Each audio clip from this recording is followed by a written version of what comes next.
ਵਾਹਿਗੁਰੂ ਜੀ। ਗੁਰੂ ਨਾਨਕ ਪਗ ਪੰਕਜ ਬੰਦਨ, ਪਗ ਪੰਕਜ ਬੰਦਨ। ਸਿਮਰੋ ਅੰਗਦ ਦੁਖ ਨਿਕੰਦਨ। ਅਮਰਦਾਸ ਹਿਰਦੈ ਨਿਤ ਧਿਆਵਉ, ਹਿਰਦੈ ਨਿਤ ਧਿਆਵਉ। ਸ੍ਰੀ ਗੁਰੂ ਰਾਮਦਾਸ ਗੁਣ ਗਾਵਉ। ਗੁਰੂ ਅਰਜਨ ਬਿਘਨਨ ਕੇ ਨਾਸਕ, ਬਿਘਨਨ ਕੇ ਨਾਸਕ। ਹਰ ਗੋਬਿੰਦ ਸੁਭ ਮਤ ਪਰਕਾਸਕ। ਸ੍ਰੀ ਹਰਿ ਰਾਇ ਨਮੋ ਕਰ ਜੋਰੀ, ਨਮੋ ਕਰ ਜੋਰੀ। ਸ੍ਰੀ ਹਰਿ ਕ੍ਰਿਸ਼ਨ ਮਨਾਏ ਬਹੋਰੀ। ਤੇਗ ਬਹਾਦਰ ਪਰਮ ਕਿਰਪਾਲਾ, ਵਾਹਿਗੁਰੂ ਪਰਮ ਕਿਰਪਾਲਾ। ਸ੍ਰੀ ਗੁਰੂ ਗੋਬਿੰਦ ਸਿੰਘ ਬਿਸਾਲਾ। ਤਰੋਂ ਤਰਾ ਪਰ ਪੁਨ ਪੁਨ ਸੀਸਾ, ਵਾਹਿਗੁਰੂ ਪੁਨ ਪੁਨ ਸੀਸਾ। ਬੰਦੋਂ ਬਾਰ ਬਾਰ ਜਗਦੀਸਾ। ਜਿਸ ਮੈਂ ਅੰਮ੍ਰਿਤ ਗਿਆਨ ਹੈ, ਮਾਨੁਕ ਭਗਤ ਵੈਰਾਗ। ਗੁਰੂ ਗ੍ਰੰਥ ਸਾਹਿਬ ਉਦਦ, ਬੰਦੋਂ ਕਰ ਅਨੁਰਾਗ। ਤੇਰੀ ਗੁਰ ਸ਼ਬਦ ਕਮਾਏ ਜਿਨ, ਜੀਤੇ ਪੰਚ ਵਿਕਾਰ। ਤਿਨ ਸੰਤਨ ਕੋ ਬੰਦਨਾ, ਸਿਰ ਚਰਣਨ ਪਰਤਾਰ। ਏਕ ਓੰਕਾਰਾ ਸਤਿਗੁਰੂ, ਤੇ ਪ੍ਰਸਾਦ ਸਚ ਹੋਏ। ਵਾਹਿਗੁਰੂ ਜੀ ਕੀ ਫਤਿਹ। ਵਿਘਨ ਬਿਨਾਸਨ ਸੋਏ। ਵਾਹਿਗੁਰੂ ਜੀ ਕੀ ਫਤਿਹ। ਵਿਘਨ ਬਿਨਾਸਨ ਸੋਏ। ਵਾਹਿਗੁਰੂ ਜੀ। ਸੁਤ ਕਾਲੂ ਪਿਖ ਪਿਤ ਸਿਵ ਰਾਮੂ, ਪਾਨ ਗ੍ਰਹਿਣ ਕੀਏ ਕੀਰਤ ਧਾਮੂ। ਤਿਤੀਏ ਤੀਏ ਪਤ ਬਰਤਾ ਗੁਣ ਨਿਧ ਸੋਊ, ਤਿਹ ਸੁਸ਼ੀਲਤਾ ਕਹਿ ਸਕ ਕੋਊ। ਸੁਤ ਕਾਲੂ ਪਿਖ ਪਿਤ ਸਿਵ ਰਾਮੂ। ਵਾਹਿਗੁਰੂ ਜੀ ਕਾ ਖਾਲਸਾ, ਵਾਹਿਗੁਰੂ ਜੀ ਕੀ ਫਤਿਹ। ਗੁਰੂ ਗਰੀਬ ਨਿਵਾਜ ਪਤਿਤ ਪਾਵਨ, ਭਗਤ ਵਚਲ ਕਿਰਪਾ ਦੇ ਖਜ਼ਾਨੇ। ਧੰਨ ਧੰਨ ਸਾਹਿਬ ਸਤਿਗੁਰੂ ਸ੍ਰੀ ਗੁਰੂ ਨਾਨਕ ਪਾਤਸ਼ਾਹ ਸਤਿਗੁਰਾਂ ਦੀ ਸਾਜੀ ਨਿਵਾਜੀ ਗੁਰੂ ਸਵਾਰੀ ਸਤ ਸੰਗਤ ਜੀਓ। ਸਾਹਿਬ ਸਤਿਗੁਰੂ ਸ੍ਰੀ ਗੁਰੂ ਨਾਨਕ ਪਾਤਸ਼ਾਹ ਮਹਾਰਾਜ ਜੀ ਦਾ ਪਵਿੱਤਰ ਇਤਿਹਾਸ ਜੋ ਹੈ, ਗੁਰੂ ਚਰਨਾਂ ਵਿੱਚ ਅਸੀਂ ਆਰੰਭ ਤੋਂ ਸ਼ੁਰੂ ਕੀਤਾ ਹੈ। ਤੋ ਕਵੀ ਜੀ ਨੇ ਸਾਹਿਬ ਸਤਿਗੁਰੂ ਸ੍ਰੀ ਗੁਰੂ ਨਾਨਕ ਪਾਤਸ਼ਾਹ ਮਹਾਰਾਜ ਜੀ ਦੇ ਪਾਵਨ ਪਵਿੱਤਰ ਅਵਤਾਰ ਦੇ ਸੰਬੰਧ ਵਿੱਚ ਬਾਹਰ ਦੇਸ਼ ਦੇ ਇਲਾਕੇ ਦੀ ਧਰਤੀ ਦੀ ਸ਼ੋਭਾ ਜਣਾਉਂਦਿਆਂ ਹੋਇਆਂ ਕਿ ਇਹ ਜੋ ਬਾਹਰ ਦੇਸ਼ ਦਾ ਇਲਾਕਾ, ਇੱਕ ਪਾਸੇ ਰਾਵੀ ਨਦੀ ਹੈ, ਦੂਸਰੇ ਪਾਸੇ ਚਨਾਬ ਹੈ। ਸੁੰਦਰ ਲਹਿਰਾਂ ਉਛਲਦੀਆਂ ਨੇ। ਸੋਹਣਾ ਜਲ ਇਸ ਇਲਾਕੇ ਦੀ ਧਰਤੀ ਨੂੰ ਇਹਨਾਂ ਨਦੀਆਂ ਤੋਂ ਸਿੰਜਿਆ ਜਾਂਦਾ ਹੈ ਔਰ ਸੁੰਦਰ ਖੇਤੀਆਂ ਹੁੰਦੀਆਂ ਨੇ, ਸੁੰਦਰ ਦਰਖਤ ਨੇ। ਲੋਕ ਇੱਥੋਂ ਦੇ ਜਿਹੜੇ ਨੇ ਦੇਵਤਿਆਂ ਵਰਗੇ ਨੇ। ਆਏ ਗਏ ਰਾਹੀ ਪਾਂਧੀ ਸਾਧੂ ਸੰਤਾਂ ਦੀ ਸੇਵਾ ਕਰਨ ਵਾਲੇ ਹਨ। ਐਸੀ ਇਲਾਕੇ ਦੀ ਸੁੰਦਰਤਾ। ਫਿਰ ਉਸ ਦੇ ਵਿੱਚ ਰਾਏ ਭੋਏ ਦੀ ਤਲਵੰਡੀ, ਇਹ ਜੋ ਨਗਰ ਵਸਿਆ, ਉਸ ਦੀ ਸ਼ੋਭਾ ਦਾ ਵਰਣਨ ਕੀਤਾ ਕਿ 4 ਵਰਨਾਂ ਦੇ ਲੋਕ ਇੱਥੇ ਵਸਦੇ ਨੇ, ਜਿਨ੍ਹਾਂ ਦੇ ਵਿੱਚ ਬੇਦੀ ਵੰਸ਼ ਸੁੰਦਰ ਜੋ ਹੈ ਕਛੱਤਰੀਆਂ ਦੀ ਹੈ, ਜੋ ਪਹਿਲਾਂ ਤੋਂ ਸ਼ਸਤਰਧਾਰੀ ਹੋ ਕਰਕੇ ਮੈਦਾਨੇ ਜੰਗ ਨੂੰ ਜਗ ਬੇਦੀ ਦੇ ਅਲੰਕਾਰ ਦੇ ਵਿੱਚ ਬੰਧਨ ਕੀਤਾ ਕਿ ਤਲਵਾਰਾਂ ਦੇ ਸਰੋਇਆਂ ਦੇ ਨਾਲ ਜੰਗ ਦੀ ਬੇਦੀ ਦੇ ਵਿੱਚ ਦੁਸ਼ਟਾਂ ਦਾ ਆਮਿਖ ਮਾਸ ਅਤੇ ਉਹਨਾਂ ਦੇ ਖੂਨ ਦਾ ਹੀ ਇਸ ਪ੍ਰਕਾਰ ਅਹੂਤੀਆਂ ਪਾ ਕਰਕੇ ਜਗ ਬੇਦੀ ਨੂੰ ਮੰਡਣ ਵਾਲੇ ਸੂਰਮਿਆਂ ਦੀ ਕੁਲ ਸੀ। ਪਰ ਉਸ ਤੋਂ ਬਾਅਦ ਉਸ ਕੁਲ ਦੇ ਵਿੱਚ ਸ਼ਿਵਰਾਮ ਜੀ ਹੋਏ, ਜਿਸ ਨੇ ਇਹ ਅਹਿੰਸਕ ਬਿਰਤੀ ਨੂੰ ਤਿਆਗ ਕਰਕੇ ਸ਼ਾਂਤ ਬਿਰਤੀ ਨੂੰ ਧਾਰਨ ਕੀਤਾ ਹੋਇਆ ਸੀ। ਪਰਮੇਸ਼ਵਰ ਦੀ ਬੰਦਗੀ ਕਰਦੇ ਸਨ ਅਤੇ ਇਸ ਤਰੀਕੇ ਦੇ ਨਾਲ ਐਸੀ ਕੁਲ ਦੇ ਵਿੱਚ ਸੋ ਕਈ ਜਨਮਾਂ ਤੋਂ ਇਹ ਉਪਰਾਲਾ ਸੀ, ਭਾਵਨਾ ਧਾਰਨ ਕੀਤੀ ਸੀ ਕਿ ਹੇ ਵਾਹਿਗੁਰੂ ਪਰਮੇਸ਼ਵਰ, ਸਾਡੇ ਘਰ ਤੁਸੀਂ ਪੁੱਤਰ ਹੋ ਕਰਕੇ ਆਓ ਤੇ ਅਸੀਂ ਤੁਹਾਡੀ ਸੇਵਾ ਕਰੀਏ। ਜੇ ਅਗਰ ਹੇ ਵਾਹਿਗੁਰੂ ਜੀ ਤੁਸੀਂ ਸਮਝੋ ਕਿ ਸਾਡੀ ਕੋਈ ਉੱਚੀ ਕੁਲ ਨਹੀਂ ਹੈ ਜਾਂ ਸਾਡੇ ਵਿੱਚ ਗੁਣ ਨਹੀਂ ਹਨ, ਤਾਂ ਹੇ ਮਾਲਿਕ ਜੀ ਤੁਸੀਂ ਕਦੇ ਬਰਾਹ ਸੂਰ ਦੇ ਘਰ ਵਿੱਚ ਬਰਾਹ ਅਵਤਾਰ ਧਾਰਨ ਕੀਤਾ, ਕਦੇ ਮੱਛ ਦੇ ਘਰ ਵਿੱਚ ਮੱਛ ਅਵਤਾਰ ਧਾਰਨ ਕੀਤਾ, ਕਦੇ ਕੱਛ ਅਵਤਾਰ ਧਾਰਨ ਕੀਤਾ। ਮਹਾਰਾਜ ਸਾਡੇ ਘਰ ਵੀ ਤੁਸੀਂ ਕਿਰਪਾ ਕਰਕੇ ਅਵਤਾਰ ਧਾਰਨ ਕਰੋ, ਪੁੱਤਰ ਬਣ ਕੇ ਜਨਮ ਲਵੋ। ਇਉਂ ਕਈ ਜਨਮਾਂ ਦੀ ਤਪੱਸਿਆ ਜਿਹੜੀ ਸੀ ਉਹ ਕੀਤੀ ਸੀ। ਇਹੋ ਜਿਹੀ ਸੋ ਪਾਵਨ ਭਾਵਨਾ ਦੇ ਸਹਿਤ ਜਪ ਤਪ ਵਰਤ ਕੀਤੇ ਹੋਏ ਸਨ ਅਤੇ ਸ਼ਹਿਨਸ਼ਾਹ ਪਿਤਾ ਸਾਹਿਬ ਅਕਾਲ ਪੁਰਖ ਵਾਹਿਗੁਰੂ ਜੀ ਨੇ ਧਰਤੀ ਦੀਆਂ ਪੁਕਾਰਾਂ ਸੁਣ ਕੇ ਧੀਰਜ ਦਿੱਤਾ ਸੀ ਕਿ ਅਸੀਂ ਆਪ ਅਵਤਾਰ ਧਾਰਨ ਕਰਾਂਗੇ। ਜਦੋਂ ਨਾਮ ਅਤੇ ਕੀਰਤਨ ਦਾ ਪ੍ਰਵਾਹ ਦੁਨੀਆ 'ਚ ਚਲਾਵਾਂਗੇ ਤੈਨੂੰ ਆਸਰਾ ਮਿਲੇਗਾ। ਇਹੋ ਜਿਹੇ ਪ੍ਰਕਰਨ ਬਣਾ ਕਰਕੇ ਕਵੀ ਜੀ ਨੇ ਸਾਹਿਬ ਗੁਰੂ ਨਾਨਕ ਪਾਤਸ਼ਾਹ ਜੀ ਦੇ ਆਗਮਨ ਦੇ ਸੰਬੰਧ ਵਿੱਚ ਸੋ ਕਾਰਨ ਦੱਸੇ ਨੇ ਅਵਤਾਰ ਧਾਰਨ ਕਰਨ ਦੇ ਅਤੇ ਸੁੰਦਰ ਸੋਭਾ ਬਿਆਨ ਕਰਦੇ ਹੋਏ ਸੋ ਬਿਆਨ ਕਰ ਰਹੇ ਨੇ। ਤੋ ਸ਼ਿਵਰਾਮ ਜੀ ਸਤਿਗੁਰੂ ਪਾਤਸ਼ਾਹ ਜੀ ਦੇ ਦਾਦਾ ਜੀ ਸਨ ਤੇ ਇਸ ਤਰੀਕੇ ਦੇ ਨਾਲ ਉਹਨਾਂ ਦੇ ਘਰੋਂ ਬਨਾਰਸੀ ਜੀ ਸਨ। ਉਹਨਾਂ ਦੇ ਘਰ ਵਿੱਚ ਦੋ ਪੁੱਤਰਾਂ ਦਾ ਜਨਮ ਹੋਇਆ। ਵੱਡੇ ਸਨ ਕਲਿਆਣ ਚੰਦ ਜੀ, ਛੋਟੇ ਲਾਲ ਚੰਦ ਜੀ। ਤੋ ਇੱਥੋਂ ਤੱਕ ਕਥਾ ਦਾ ਪ੍ਰਸੰਗ ਅਸੀਂ ਪਿੱਛੇ ਸਰਵਣ ਕੀਤਾ ਹੈ। ਹੁਣ ਜਿਸ ਤਰੀਕੇ ਦੇ ਨਾਲ ਕਵੀ ਜੀ ਅੱਗੇ ਸਤਿਗੁਰੂ ਪਾਤਸ਼ਾਹ ਮਹਾਰਾਜ ਦਾ ਜਸ ਕਰਦੇ ਨੇ, ਪਿਆਰ ਪੂਰਵਕ ਸਰਵਣ ਕਰੀਏ, ਗੁਰੂ ਚਰਨਾਂ 'ਚ ਮਨ ਜੋੜਦੇ ਹੋਏ ਮੁਖ ਨੂੰ ਪਵਿੱਤਰ ਕਰੀਏ, ਉਚਾਰਨ ਕਰੀਏ ਸਤਨਾਮ ਸ੍ਰੀ ਵਾਹਿਗੁਰੂ ਜੀ। ਸੁਤ ਕਾਲੂ ਪਿਖ ਪਿਤ ਸਿਵਰਾਮੂ। ਤੋ ਸ਼ਿਵਰਾਮ ਪਿਤਾ ਜੀ ਆਪਣੇ ਸੁਪੁੱਤਰ ਸੋ ਕਾਲੂ ਜੀ ਨੂੰ ਇਸ ਪ੍ਰਕਾਰ ਤੱਕ ਕਰਕੇ ਪਾਨ ਗ੍ਰਹਿਣ ਕੀਏ ਕੀਰਤ ਧਾਮੂ। ਉਹਨਾਂ ਦਾ ਪਾਨ ਗ੍ਰਹਿਣ ਭਾਵ ਕੇ ਆਨੰਦ ਕਾਰਜ ਕੀਤਾ ਹੈ। ਸੁਖ ਤਾਮੂ ਜੋ ਸੋਹਣੇ ਹੀ ਗੁਣਾਂ ਦੇ ਘਰ ਸਨ ਉਹਨਾਂ ਦੇ ਨਾਲ ਤੀਏ ਪਤ ਬਰਤਾ ਗੁਣ ਨਿਧ ਸੋਊ। ਗੁਣਾਂ ਦਾ ਖਜ਼ਾਨਾ ਸਨ ਉਹ ਤੀਏ ਇਸਤਰੀ ਜੋ ਸਨ ਤਿਹ ਸੁਸ਼ੀਲਤਾ ਕਹਿ ਸਕ ਕੋਊ। ਉਹਨਾਂ ਦੀ ਸੁਸ਼ੀਲਤਾ ਨਰਮ ਸੁੰਦਰ ਸੁਭਾਅ ਜਿਹੜਾ ਹੈ ਕੌਣ ਹੈ ਜਿਹੜਾ ਬਿਆਨ ਕਰ ਸਕੇ। ਸਾਧਵੀ ਪਾਏ ਕਾਲ ਬਹੁ ਕਾਲੂ। ਬਹੁਤ ਸਮਾਂ ਪਾ ਕਰਕੇ ਇਹ ਸ੍ਰੇਸ਼ਟ ਇਸਤਰੀ ਨੇ ਕੀਏ ਬਰਤ ਤਪ ਕਠਨ ਬਿਸਾਲੂ। ਬਹੁਤ ਸੋ ਕਠਨ ਤਪੱਸਿਆ ਸਾਧੀਆਂ ਸਨ ਇਹਨਾਂ ਨੇ। ਚਰੰਕਾਲ ਇਵ ਦੰਪਤ ਬੀਤਾ। ਦੋਨਾਂ ਦੰਪਤ ਸੋ ਮਹਿਤਾ ਕਾਲੂ ਜੀ ਤੇ ਸਾਡੇ ਮਾਤਾ ਤ੍ਰਿਪਤਾ ਜੀ ਦੋਨਾਂ ਨੂੰ ਇਉਂ ਤਪ ਸਾਧਨਾ ਕਰਦਿਆਂ ਬੰਦਗੀ ਕਰਦਿਆਂ ਸਮਾਂ ਗੁਜ਼ਰਿਆ। ਹਰ ਪਦ ਪੰਕਜ ਮਿਜਨ ਮਨ ਪ੍ਰੀਤਾ। ਤਾਂ ਉਸ ਅਕਾਲ ਪੁਰਖ ਵਾਹਿਗੁਰੂ ਪਰਮੇਸ਼ਵਰ ਦੇ ਚਰਨਾਂ ਦੇ ਵਿੱਚ ਮਹਾਨ ਪ੍ਰੀਤ ਇਹਨਾਂ ਨੇ ਕੀਤੀ ਹੈ। ਤਲਵੰਡੀ ਮਹਿਰਾਏ ਬੁਲਾਰੂ। ਇੱਧਰ ਰਾਏ ਭੋਇੰ ਦੀ ਤਲਵੰਡੀ ਸੋ ਇਹ ਜੋ ਰਾਏ ਬੁਲਾਰ ਸੀ ਇਹਨਾਂ ਦਾ ਵੱਡਾ ਸੀ।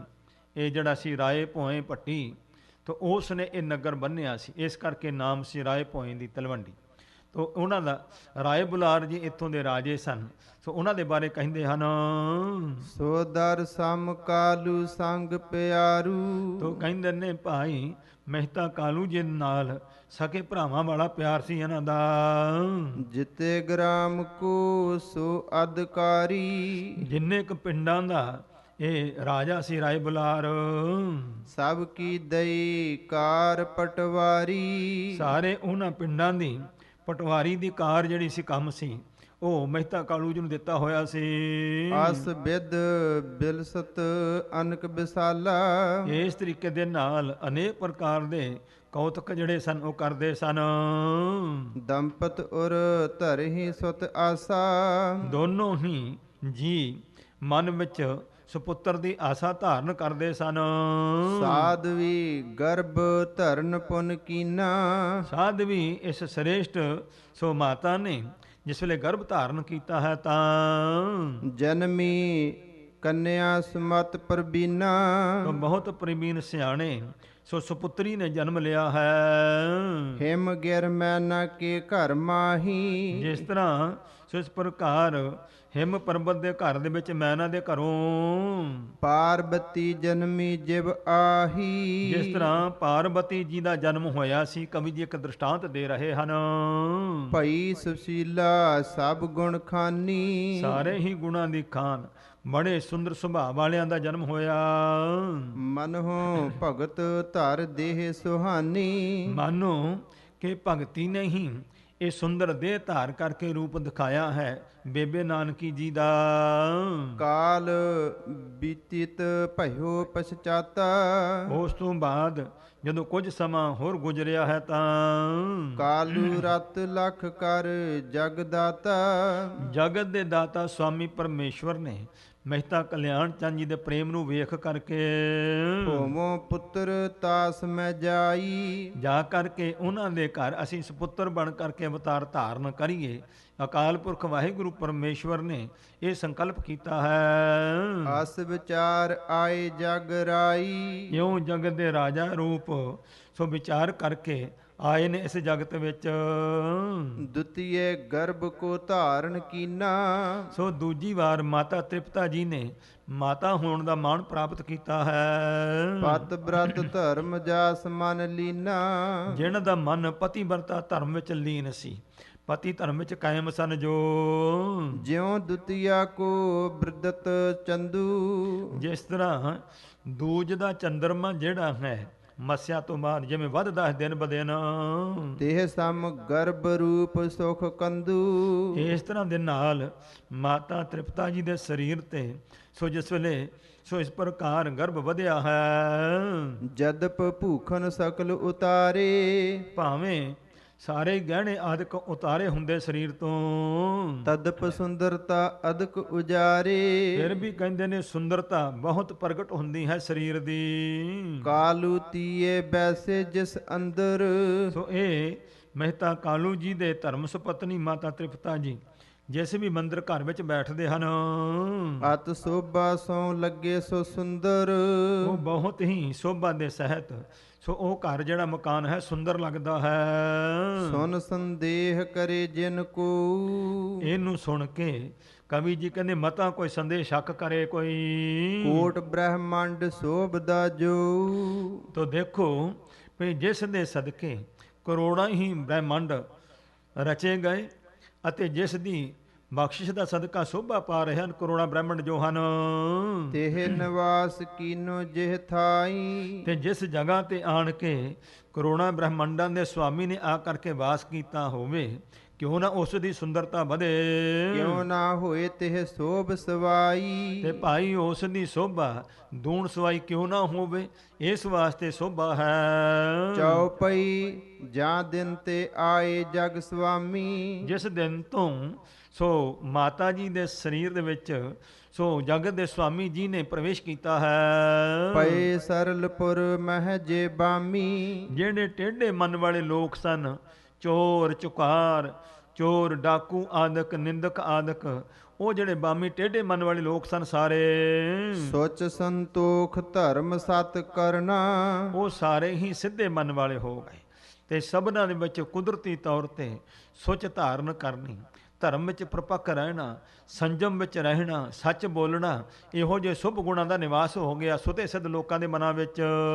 ਅਸ ਸ਼ੁਭ ਕਰਮਨ ਮਹਿ ਆਚਰਨਾ, ਇਹੋ ਜਿਹੇ ਸੋਹਣੇ ਕਰਮਾਂ ਦੇ ਵਿੱਚ ਉਹਨਾਂ ਦਾ ਆਚਰਣ ਬਣ ਗਿਆ ਹੈ, ਕਰਤੱਵ ਬਣ ਗਿਆ ਹੈ। ਸੀਤ ਸੁਗੰਧਤ ਮੰਦ ਸਮੀਰਾ, ਜਿਹੜੀ ਹਵਾ ਹੈ ਇਸ ਦਾ ਗਹਿਣਾ ਹੈ ਸੀਤ ਮੰਦ ਸੁਗੰਧ ਚੱਲਿਓ ਸਰਬਤਾਨ ਸਮਾਨ। ਤੋ ਕਹਿੰਦੇ ਨੇ ਠੰਡੀ ਠੰਡੀ ਹੌਲੀ ਹੌਲੀ ਸੁੰਦਰ ਹਵਾ ਚੱਲਣੀ ਸ਼ੁਰੂ ਹੋ ਗਈ ਆ। ਚੱਲੇ ਜੋ ਹਰ ਹੀ ਸਭ ਬਿਦ ਪੀਰਾ। ਕਹਿੰਦੇ ਨੇ ਇਹੋ ਜਿਹੀ ਹਵਾ ਚੱਲਦੀ ਹੈ, ਸਭ ਤਰੀਕਿਆਂ ਦੀ ਪੀੜ ਦੁੱਖ ਨੂੰ ਦੂਰ ਕਰਨ ਵਾਲੀ ਹੈ। ਬਾਦਰ ਆਵਹਿ ਭਰ ਭਰ ਬਾਰੀ। ਜੋ ਭਾਈ ਬੱਦਲ ਆਉਂਦੇ ਨੇ, ਭਰ ਭਰ ਕੇ ਪਾਣੀ ਦੇ ਵਰਸਦੇ ਹਨ। ਬਰਖਹਿ ਨਰ ਇੱਛਾ ਅਨੁਸਾਰੀ। ਜਿਵੇਂ ਜਿਵੇਂ ਲੋਕ ਚਾਹੁੰਦੇ ਨੇ ਕਿ ਹੁਣ ਵਰਸ਼ਾ ਹੋਣੀ ਚਾਹੀਦੀ ਹੈ, ਤਿਵੇਂ ਤਿਵੇਂ ਬੱਦਲ ਵਰਸਦੇ ਹਨ।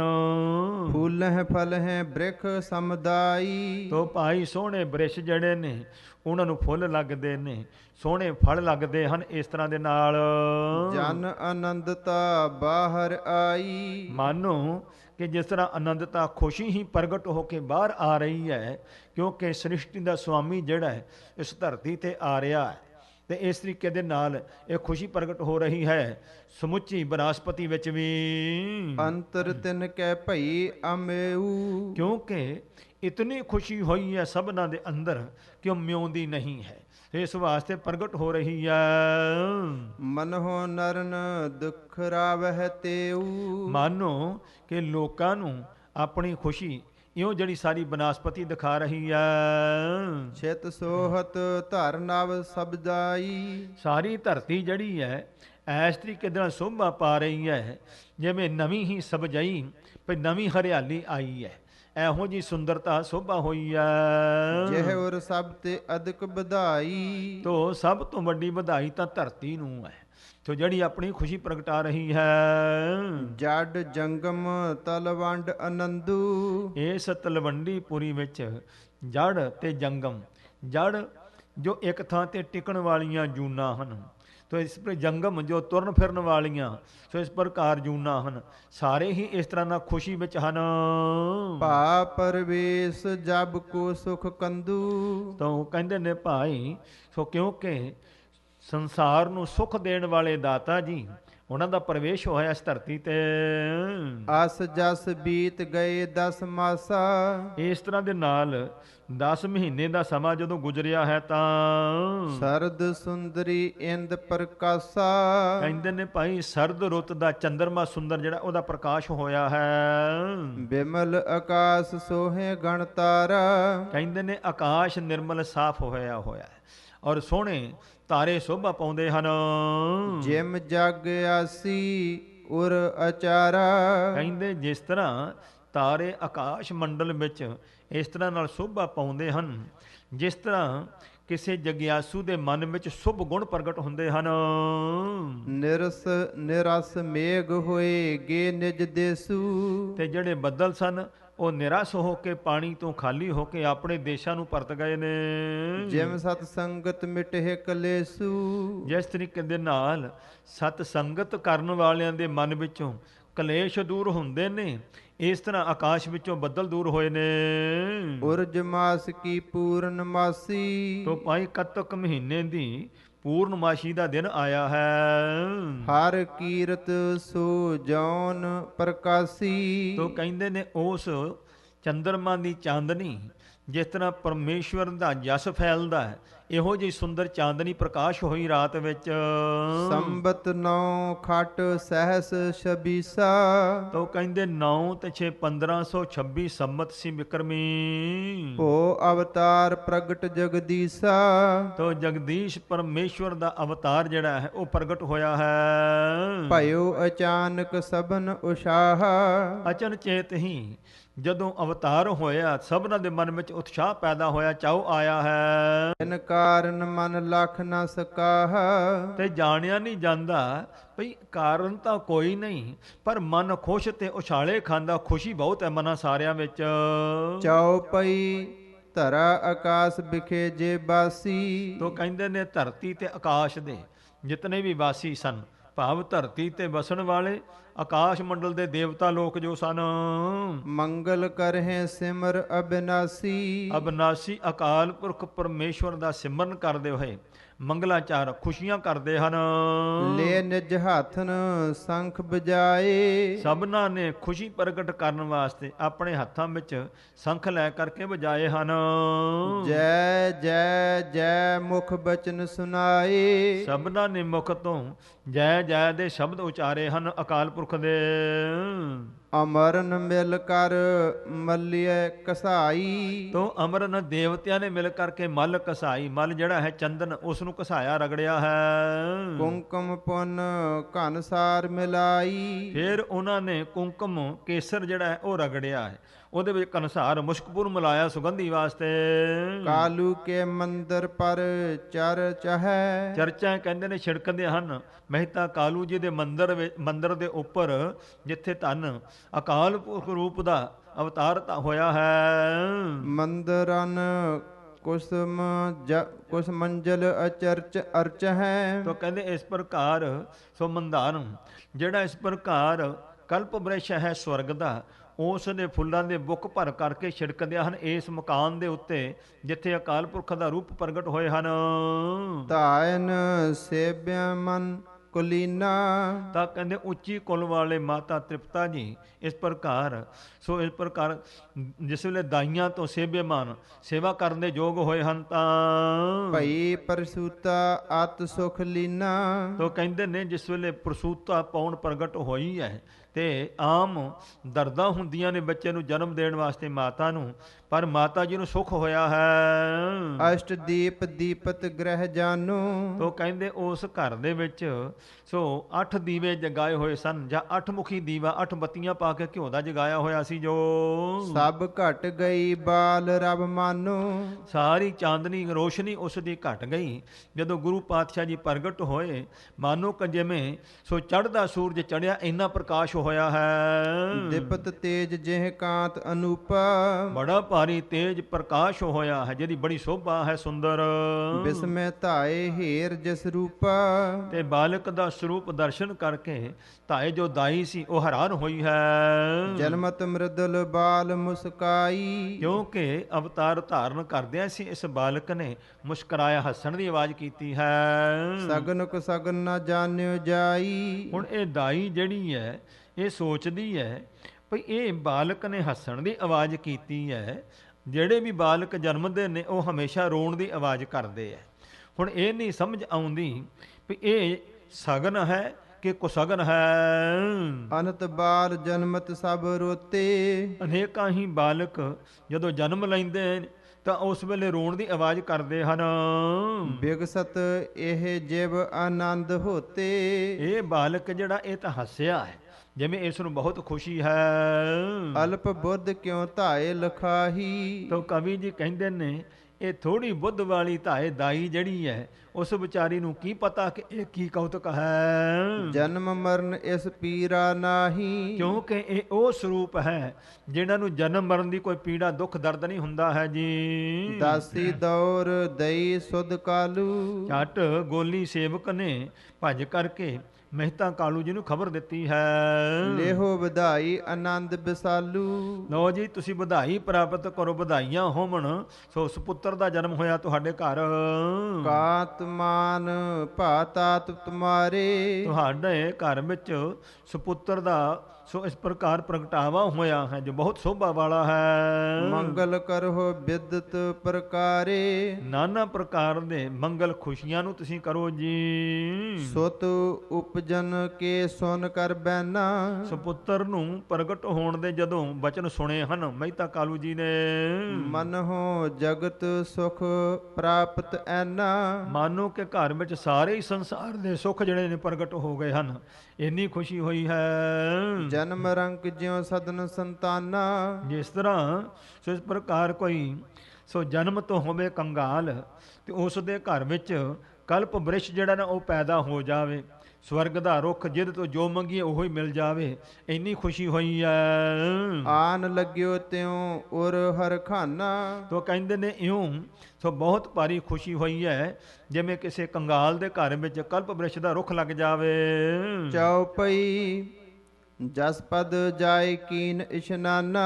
ਘਟ ਜਾ ਕਰਕੇ ਕਹਿੰਦੇ ਨੇ ਇਸ਼ਨਾਨ ਕੀਤਾ ਜੋ ਉਸ ਵੇਲੇ ਦੇ ਧਰਮ ਦੇ ਆਚਾਰ ਸਨ। ਬਸਤਰਨ ਜੁਤ ਜਿਉ ਬੇਦ ਬਖਾਨਾ। ਜਿਵੇਂ ਵੇਦ ਪਾਠੀਆਂ ਨੇ ਵੇਦਾਂ ਦੀ ਮਰਿਆਦਾ ਨੇ ਇਸ ਪ੍ਰਕਾਰ ਦੱਸਿਆ ਸੀ, ਉਸ ਅਨੁਸਾਰ ਮਰਿਆਦਾ ਕੀਤੀ ਹੈ। ਔਰ ਪਰਮੇਸ਼ਰ ਕੋ ਕਰ ਧਿਆਨਾ, ਤੇ ਹਿਰਦੇ ਵਿੱਚ ਪਰਮੇਸ਼ਵਰ ਦਾ ਧਿਆਨ ਕੀਤਾ ਹੈ ਜੀ। ਬੰਧਨ ਕਰਹਿ ਬੰਦ ਜੁਗ ਪਾਨਾ, ਦੋਵੇਂ ਹੱਥ ਜੋੜ ਕਰਕੇ ਨਮਸਕਾਰ ਕਰਦੇ ਨੇ, ਵਾਹਿਗੁਰੂ ਦਾ ਸ਼ੁਕਰ ਕਰਦੇ ਹਨ। ਇਹ ਬਿਦ ਜਨਮ ਭਇਓ ਜਗ ਗੁਰ ਕੋ, ਭਾਈ ਜਗਤ ਗੁਰੂ ਧੰਨ ਸ੍ਰੀ ਗੁਰੂ ਨਾਨਕ ਪਾਤਸ਼ਾਹ ਮਹਾਰਾਜ ਜੀ ਦਾ ਭਾਈ ਇਸ ਤਰੀਕੇ ਦੇ ਨਾਲ ਅਵਤਾਰ ਪ੍ਰਗਟ ਹੋਇਆ ਹੈ। ਸੁਖ ਵੇਦਨ ਸੁਖ ਦੇਵਨ ਭਗਤਨ ਪੁਨ ਧਰ ਕੋ, ਧਰਤੀ ਨੂੰ ਤੇ ਧਰਤੀ ਦੇ ਉੱਤੇ ਪਰਮੇਸ਼ਵਰ ਦੇ ਭਗਤਾਂ ਨੂੰ ਸੁਖ ਦੇਣ ਵਾਸਤੇ ਸੋ ਆਪ ਨਾਰਾਇਣ ਕਲਾ ਧਾਰ ਜਗ ਮੈਂ ਪ੍ਰਗਟਿਓ, ਮਹਾਰਾਜ ਨੇ ਆਪ ਜਿਹੜਾ ਰੂਪ ਧਾਰਨ ਕੀਤਾ ਹੈ। ਆਗੇ ਜਿਉ ਜਿਉ ਭਇਓ ਉਸ਼ਾਹੂ, ਜਿਵੇਂ ਫਿਰ ਕਹਿੰਦੇ ਅੱਗੇ ਫਿਰ ਉਤਸ਼ਾਹ ਹੋਇਆ ਗੁਰੂ ਸਾਹਿਬ ਦਾ ਅਵਤਾਰ ਧਾਰਨ ਕਰਨ ਦਾ। ਸੁਨੋ ਕਥਾ ਭਵ ਵੱਡ ਰੁਜ ਦਾਹੂ, ਤੋ ਮਹਾਰਾਜ ਦੀ ਸੁੰਦਰ ਜੋ ਕਥਾ ਹੈ ਸੰਸਾਰ ਦੇ ਬਹੁਤ ਸਾਰੇ ਰੋਗਾਂ ਦੁੱਖਾਂ ਨੂੰ ਨਾਸ਼ ਕਰਨ ਵਾਲੀ, ਅੱਗੇ ਕਹਿੰਦੇ ਸਰਵਣ ਕਰੋ ਜੀ। ਕਬਿਤ ਅੰਧ ਜੋ ਬਦਰ ਬਤਰ ਪਿੰਗ ਨਗਨ ਮਿਰਤਕ ਸੰਦ, ਤੋ ਕਵੀ ਜੀ ਸੋ ਧਿਆਨ ਅਗਲਾ ਸ਼ੁਰੂ ਕਰਦੇ ਹੋਏ ਮੰਗਲਾਚਰਨ ਕਰਦੇ ਆ, ਜਿਹਦੇ ਵਿੱਚ ਆਪ ਮਹਾਨ ਵਿਦਵਾਨ ਹਨ ਪਰ ਆਪਣੀ ਕਵਿਤਾ ਦੇ ਸੰਬੰਧ ਵਿੱਚ ਨਿਮਰਤਾ ਪ੍ਰਗਟਾ ਰਹੇ ਨੇ। ਕਹਿੰਦੇ ਨੇ ਅੰਧ ਜੋ ਬਦਰ ਪਿੰਗ, ਕਹਿੰਦੇ ਨੇ ਕਿ ਇਹ ਗੁਣੀ ਜਨੋ, ਇਹ ਜਿਹੜੀ ਮੇਰੀ ਕਵਿਤਾ ਹੈ ਇਹ ਅੰਧੀ ਹੈ, ਦੂਸਰਾ ਬਦਰ ਬੋਲੀ ਹੈ ਔਰ ਪਿੰਗਲੀ ਹੈ, ਇਸ ਪ੍ਰਕਾਰ ਤੇ ਇਹ ਨਗਨ ਤੇ ਮਿਰਤਕ, ਇਹ ਕਵਿਤਾ ਦੇ ਇਸ ਵਿੱਚ ਕਾਵ ਰਚਨਾ ਦੇ ਵਿੱਚ ਇਹ ਜਿਹੜੇ ਨੇ ਔਗਣ ਮੰਨੇ ਗਏ ਹਨ। ਕਹਿੰਦੇ ਮੇਰੀ ਕਵਿਤਾ ਵਿੱਚ ਐਸੇ ਔਗਣ ਹਨ। ਸੰਦ ਰੁਕਤ ਅਪਾਰਥ ਕੀ ਸਮਝ ਨ ਆਵਈ, ਤਾਂ ਕਹਿੰਦਾ ਕਿ ਮੈਨੂੰ ਭਾਈ ਤੁਹਾਡੇ ਇਹ ਜਿਹੜੀ ਕਾਵ ਰਚਨਾ ਦੀ ਇਸ ਪ੍ਰਕਾਰ ਨਿਜਮਾਵਲੀ ਹੈ, ਇਹਦੇ ਨਿਯਮ ਹਨ, ਉਸ ਦੀ ਮੈਨੂੰ ਸਮਝ ਨਹੀਂ ਹੈ। ਇਸ ਵਾਸਤੇ ਮੇਰੀ ਕਵਿਤਾ ਜਿਹੜੀ ਹੈ ਇਹਦੇ ਛੰਦ ਤੇ ਅਪਾਰਥ ਜਿਹਦੇ ਅਰਥ ਵੀ ਨਾ ਨਿਕਲਣ, ਇਹੋ ਜਿਹੇ ਸ਼ਬਦ ਵਰਤਣੇ ਪੈਂਦੇ ਨੇ, ਮੈਨੂੰ ਕਹਿੰਦੇ ਇਸ ਗੱਲ ਦੀ ਸਮਝ ਨਹੀਂ ਆਉਂਦੀ ਹੈ। ਵੈਰ ਦੇਸ ਕਾਲ ਗਨ ਅਗਨ ਨਵੋ ਹੀ ਰਸ, ਕਹਿੰਦੇ ਨੇ ਭਈ 9 ਰਸ ਹੁੰਦੇ ਨੇ ਕਵਿਤਾ ਦੇ, ਜਿਹਦੇ ਵਿੱਚ ਇਸ ਪ੍ਰਕਾਰ ਤੇ ਫਿਰ ਇਸ ਤਰੀਕੇ ਦੇ ਨਾਲ ਇਹ ਵੈਰ ਹੁੰਦਾ ਹੈ, ਦੇਸ਼ ਵੈਰ ਦੇ ਤੇ ਕਾਲ ਵੈਰ।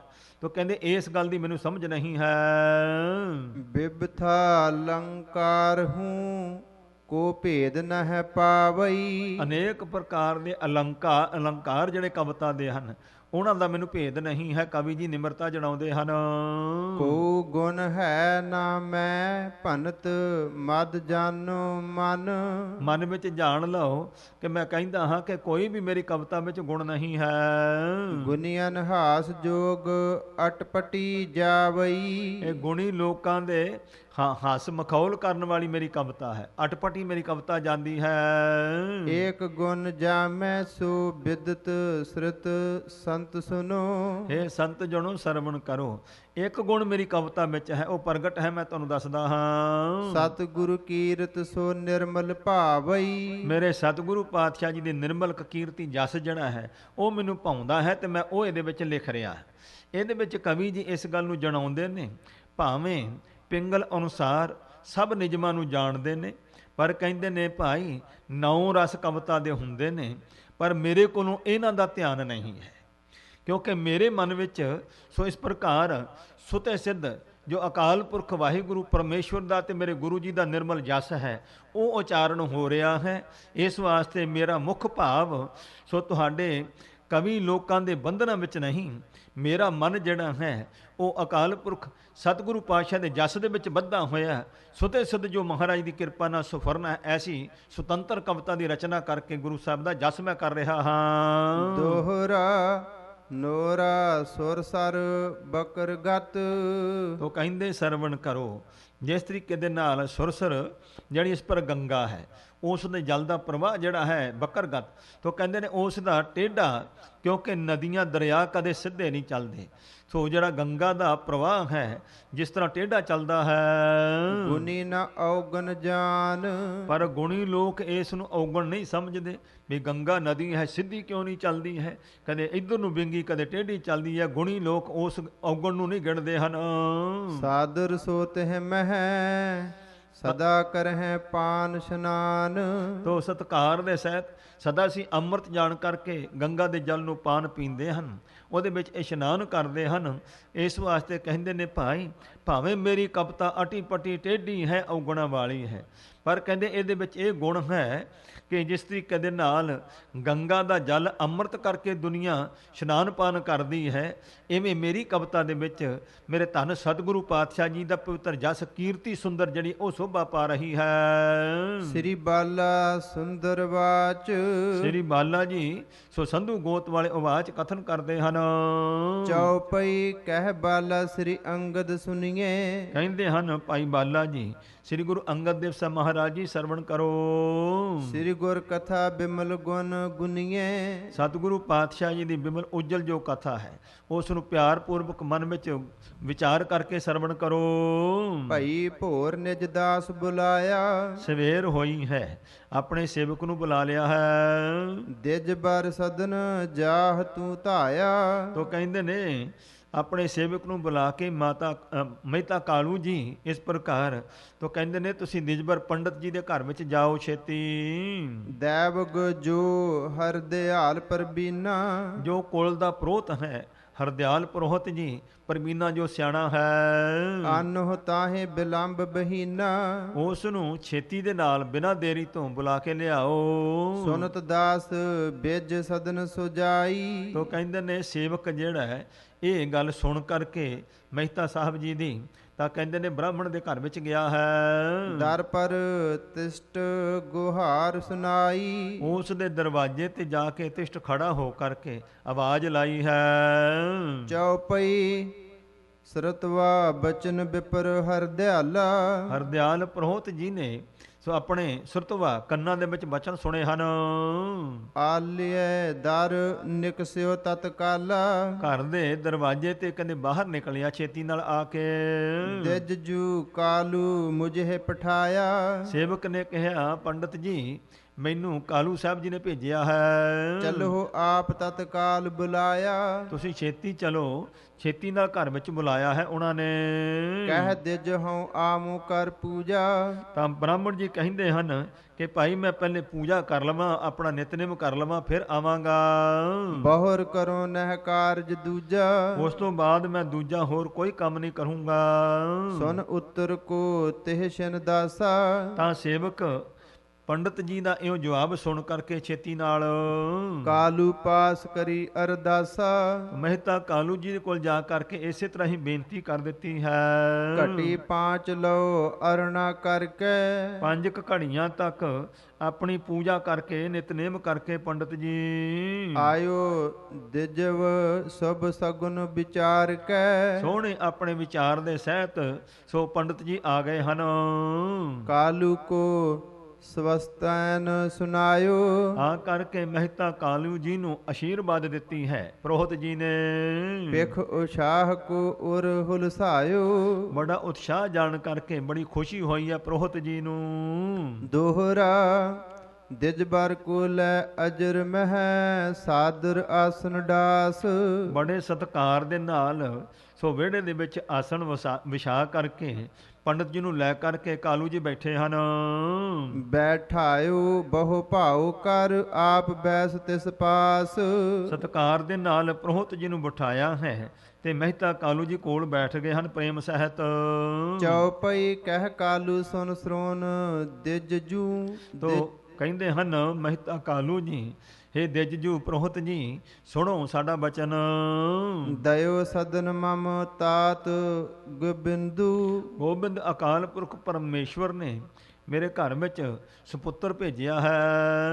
ਮੁਝ ਪਰ ਨਿਜ ਅਨਕਪਾ ਧਾਰੋ। ਮੇਰੇ ਉੱਪਰ ਅਨਕੰਪਾ ਧਾਰੋ, ਮੇਰੇ ਤੇ ਕਿਰਪਾ ਕਰੋ ਪ੍ਰੋਹਤ ਜੀ। ਸੋਧ ਮਹੂਰਤ ਲਗਨ ਵਿਚਾਰੋ। ਤੁਸੀਂ ਚੰਗੀ ਤਰ੍ਹਾਂ ਨਾਲ ਆਪਣੀ ਵਿਦਿਆ ਦਾ ਵਿਚਾਰ ਕਰੋ। ਭੇਦ ਸੁਬਾ ਸੁਭ ਸਭ ਲਖ ਲੀਜੈ। ਚੰਗਾ ਮਾੜਾ ਸਾਰਾ ਹੀ ਸਮੇਂ ਦਾ ਭੇਦ ਆਪ ਜੀ ਜਾਣ ਲਓ। ਭਵ ਪਤਰੀ ਇਸ ਕੀ ਲਿਖ ਦੀਜੈ। ਇਹ ਮੇਰੇ ਸੁਪੁੱਤਰ ਦੀ ਸੁੰਦਰ ਮੇਰੀ ਜਨਮ ਪੱਤਰੀ ਜਿਹੜੀ ਹੈ ਬਾਲਕ ਦੀ, ਉਹ ਤੁਸੀਂ ਲਿਖ ਦਿਓ ਜੀ। ਕੁੰਕਮ ਕਾਗਦ ਕਾਲੂ ਅਨਹੁ। ਇਸ ਨੇ ਅੱਗੋਂ ਹੁਕਮ ਕੀਤਾ ਆਪਣਾ ਸੁੰਦਰ ਕਾਗਜ਼ ਲਿਆਓ ਤੇ ਨਾਲੇ ਕੇਸਰ ਲਿਆਓ ਜੀ। ਗਣਪਤ ਪੂਜ ਗ੍ਰਹਿਣ ਸਨਮਾਨੋ। ਤੋ ਆਪਣੇ ਢੰਗ ਦੇ ਨਾਲ ਇਸ ਨੇ ਆਪਣੇ ਧਾਰਮਿਕ ਰਸਮਾਂ ਕੀਤੀਆਂ ਪ੍ਰੋਤ ਨੇ। ਬਾਲਕ ਸ਼ਬਦ ਲੈ ਜੋ ਜਨਮਾ। ਤੇ ਇਸ ਨੇ ਪੁੱਛਿਆ ਵੀ ਬਾਲਕ ਜਿਸ ਵੇਲੇ ਜਨਮ ਲਿਆ ਹੈ ਤੇ ਉਹਨੇ ਕੀ ਸ਼ਬਦ ਕੀਤਾ ਹੈ, ਇਹ ਮੈਨੂੰ ਦੱਸੋ। ਸੋ ਸ਼ਬਦ ਸੁਨਾਓ ਸ਼ਰਮਨਮਨਾ। ਮੇਰੇ ਸਰਵਨਮਾ, ਮੇਰੇ ਕੰਨਾਂ ਦੇ ਵਿੱਚ ਉਹ ਸ਼ਬਦ ਜਿਹੜਾ ਹੈ ਸੁਣਾਓ ਕਿ ਬਾਲਕ ਨੇ ਕਿਹੜਾ ਸਭ ਤੋਂ ਪਹਿਲਾ ਸ਼ਬਦ ਉਚਾਰਨ ਕੀਤਾ। ਉਚਾਰਨ ਕਰੀਏ ਸਤਨਾਮ ਸ੍ਰੀ ਵਾਹਿਗੁਰੂ ਜੀ। ਇੱਥੋਂ ਆਪਾਂ ਨੂੰ ਇਹ ਪ੍ਰਭਾਵ ਨਹੀਂ ਲੈਣਾ ਚਾਹੀਦਾ ਕਿ ਕੋਈ ਇਹ ਮਰਜ਼ਾਦਾ ਬਣ ਗਈ ਹੈ ਵੀ ਜਨਮ ਪੱਤਰੀ ਜ਼ਰੂਰ ਲਿਖਣੀ ਚਾਹੀਦੀ ਹੈ, ਕਿਉਂਕਿ ਸਤਿਗੁਰੂ ਨਾਨਕ ਸਾਹਿਬ ਜੀ ਨੇ ਅਵਤਾਰ ਧਾਰ ਕਰਕੇ ਸਿੱਖੀ ਦਾ ਪ੍ਰਚਾਰ ਕਰਨਾ ਹੈ। ਔਰ ਉਸ ਤੋਂ ਪਹਿਲਾਂ ਸੋਹਣ ਮਹਿਤਾ ਕਾਲੂ ਜੀ, ਦਾਦਾ ਸਿਮਰਾਮ ਜੀ ਸਤਿਗੁਰਾਂ ਦੇ, ਇਹ ਸਾਰੇ ਕਿਉਂਕਿ ਉਸ ਵੇਲੇ ਵੈਦਿਕ ਮਤ ਨੂੰ ਮੰਨਦੇ ਸਨ ਅਤੇ ਉਸ ਵੇਲੇ ਜੋ ਧਾਰਮਿਕ ਮਰਜ਼ਾਦਾ ਸੀ ਉਸ ਵੇਲੇ ਉਹਨਾਂ ਨੇ ਉਹੀ ਕਰਨੀ ਸੀ। ਇਸ ਵਾਸਤੇ ਕਵੀ ਜੀ ਬਿਆਨ ਕਰ ਰਹੇ ਨੇ ਕਿ ਆਪਣੀ ਮਰਜ਼ਾਦਾ ਅਨੁਸਾਰ ਉਸ ਵੇਲੇ ਧਾਰਮਿਕ ਰਸਮਾਂ ਕੀਤੀਆਂ ਗਈਆਂ ਹਨ। ਭਇਓ ਕਾਲ ਕਿਸ ਜਨਮ ਸੁਨਾਵੋ। ਤੇ ਨਾਲੇ ਦੱਸੋ ਕਿ ਕਿਹੜੇ ਸਮੇਂ ਤੇ ਬਾਲਕ ਦਾ ਜਨਮ ਹੋਇਆ ਹੈ, ਇਹ ਵੀ ਮੈਨੂੰ ਦੱਸੋ। ਬੁਝੋ ਧਾਏ ਹਜੂਰ ਬੁਲਾਵੋ। ਕਹਿੰਦੇ ਨੇ ਦਾਈ ਨੂੰ ਬੁਲਾ ਕੇ ਮੇਰੇ ਸਾਹਮਣੇ ਉਸ ਨੇ ਗੱਲਾਂ ਪੁੱਛ ਲਵੋ। ਸ੍ਰੀ ਨਾਨਕ ਕੀ ਦੌਲਤ ਦਾਈ। ਧੰਨ ਸਾਹਿਬ ਗੁਰੂ ਨਾਨਕ ਪਾਤਸ਼ਾਹ ਮਹਾਰਾਜ ਦੀ ਦਾਈ ਦੌਲਤਾਂ ਸੀ, ਭਾਗਾਂ ਵਾਲੀ ਸੀ। ਧੰਨ ਗੁਰੂ ਪਾਤਸ਼ਾਹ ਮਹਾਰਾਜ ਕੋਈ ਵੱਡੇ ਕਰਮਾਂ ਵਾਲੀ ਹੋਵੇਗੀ ਜਿਸ ਨੇ ਮਹਾਰਾਜ ਨੂੰ ਇਸ ਪ੍ਰਕਾਰ ਅਵਤਾਰ ਧਾਰਦਿਆਂ ਹੀ ਸੇਵਾ ਕੀਤੀ, ਜਿਸ ਨੇ ਸੋ ਕਾਲੂ ਤਤਕਾਲ ਬੁਲਾਈ। ਝੱਟ ਹੀ ਮਹਿਤਾ ਕਾਲੂ ਜੀ ਨੇ ਦੌਲਤਾਂ ਦਾਈ ਨੂੰ ਬੁਲਾ ਲਿਆ ਹੈ। ਪਠੇ ਦਾਸ ਸਭ ਸੌਜ ਮਗਾਈ। ਸੇਵਕਾਂ ਨੂੰ ਭੇਜ ਕਰਕੇ ਜੋ ਸਮੱਗਰੀ ਕਹੀ ਗਈ ਹੈ ਉਹ ਸਾਰੀ ਮੰਗਾ ਲਈ ਹੈ। ਜੋ ਜੋ ਦਿਜ ਬਰ ਦੀਨ ਰਜਾਈ। ਜੋ ਵੀ ਸ੍ਰੇਸ਼ਟ ਪੰਡਤ ਨੇ ਉਸ ਵੇਲੇ ਜ਼ਿਕਰ ਕੀਤਾ ਉਹ ਸਮੱਗਰੀ ਲਿਆ ਕੇ ਹਾਜ਼ਰ ਕਰ ਦਿੱਤੀ ਹੈ। ਦੋਹਰਾ ਗ੍ਰਹਿ ਭਿਖੇਕ ਕੀ ਵਸਤ ਸਭ ਕਾਲੂ ਤਹ ਤੇ ਲਿਆਏ। ਤਾਂ ਮਹਿਤਾ ਕਾਲੂ ਜੀ ਨੇ ਜੋ ਇਹਨਾਂ ਦੇ ਵੇਦਕ ਮਤ ਅਨੁਸਾਰ ਗ੍ਰਹਿਆਂ ਦੀ ਪੂਜਾ ਕਰਨ ਵਾਸਤੇ ਜੋ ਜੋ ਸਮੱਗਰੀ ਚਾਹੀਦੀ ਸੀ ਕਹਿੰਦੇ ਨੇ ਉਹ ਸਾਰੀ ਮੰਗਾ ਦਿੱਤੀ ਹੈ।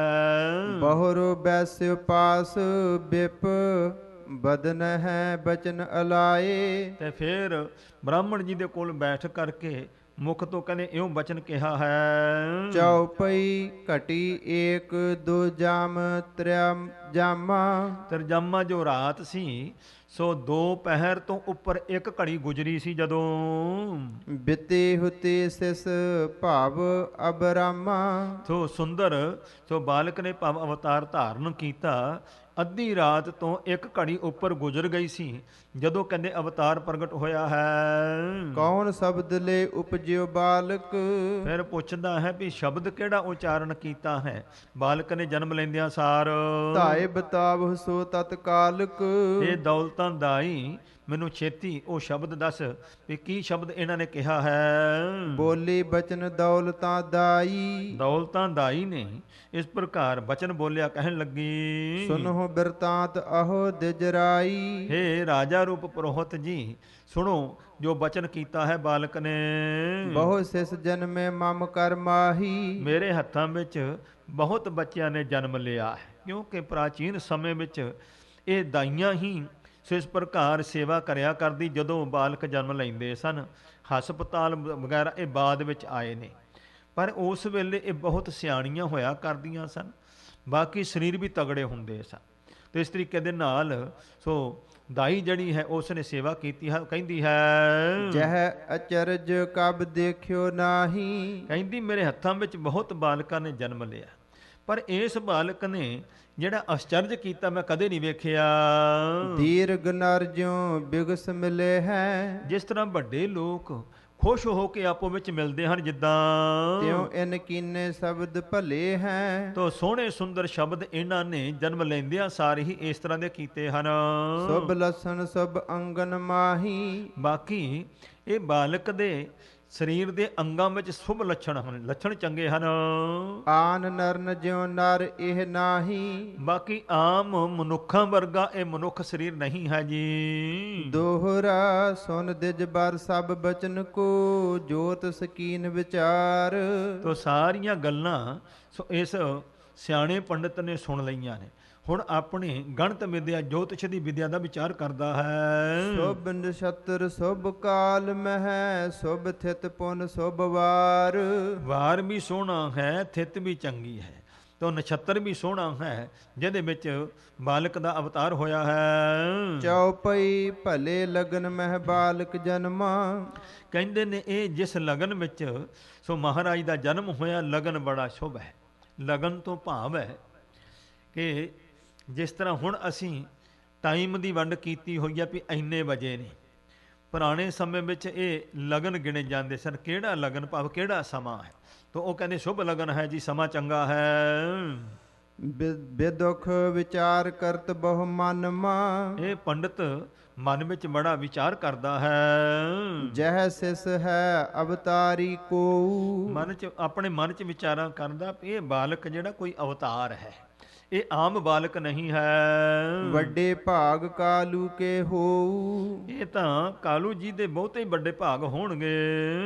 ਕੈ ਬਿਦ ਬਿਸਨ ਕੇ ਸਿਵ ਭਾ ਲੀਨੋ। ਆਪਣੇ ਵਿਦਿਆ ਦੇ ਵਿਚਾਰ ਦੇ ਨਾਲ ਆਪਣੇ ਮਨ ਦਾ ਅੰਦਾਜ਼ਾ ਲਾਉਂਦਾ ਹੈ ਪੰਡਤ ਵੀ ਜਾਂ ਤਾਂ ਵਿਸ਼ਨੂੰ ਮਹਾਰਾਜ ਦਾ ਜਾਂ ਬ੍ਰਹਮਾ ਜਾਂ ਸ਼ਿਵਜੀ ਮਹਾਰਾਜ ਦਾ ਅਵਤਾਰ ਪ੍ਰਗਟ ਹੋਇਆ ਹੈ। ਜਗਤ ਉਧਾਰਨ ਲੱਛਣ ਚੀਨੋ।